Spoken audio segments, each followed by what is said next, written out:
গরমে আসলে সকলে রোজা রেখে শুকায় গেছে গলা, তাই না?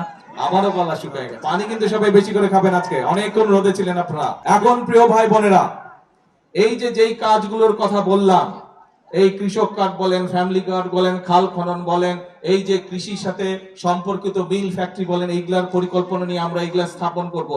এই কাজগুলো করলে কি আপনারা মনে করেন দেশে শান্তি আসবে? এই কাজগুলো করলে কি আপনারা মনে করেন মানুষের উপকার হবে? এই কাজগুলো করলে কি আপনারা মনে করেন মানুষের ভাগ্যের পরিবর্তন হবে? কে হবে? গরমে আসলে সকলে রোজা রেখে শুকায় গেছে গলা, তাই না? আমারও গলা শুকায় গেছে। এখন যাই হোক, ইনশাআল্লাহ একটু পরে ইফতার হবে, তখন বেশি করে পানি খেতে হবে। পানি কিন্তু সবাই বেশি করে খাবেন আজকে, অনেকক্ষণ রোদে ছিলেন আপনারা। ঠিক আছে? পানি বেশি খেতে হবে, নাহলে কিন্তু আবার কিডনিতে সমস্যা হবে।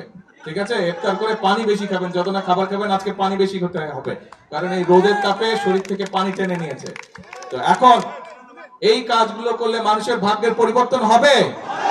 এটাই হচ্ছে বিএনপির রাজনীতি, মানুষের ভাগ্যের পরিবর্তন করে। আজকে যে মাসে 5,000 টাকা কামাই করে, আমরা চাই তার আয় রুজিটা আগামী 2-4 বছরের মধ্যে যাতে 5 থেকে ইনশাল্লাহ 10,000 টাকায় পৌঁছে।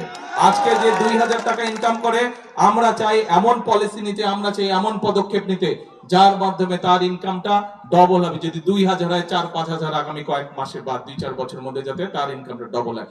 এটাই হচ্ছে আমাদের রাজনীতির লক্ষ্য, এটাই হচ্ছে শহীদ জিয়ার রাজনীতি, এটাই হচ্ছে খালেদা জিয়ার রাজনীতি, এবং এটাই হচ্ছে আপনাদের নির্বাচিত বিএনপি সরকারের রাজনীতি।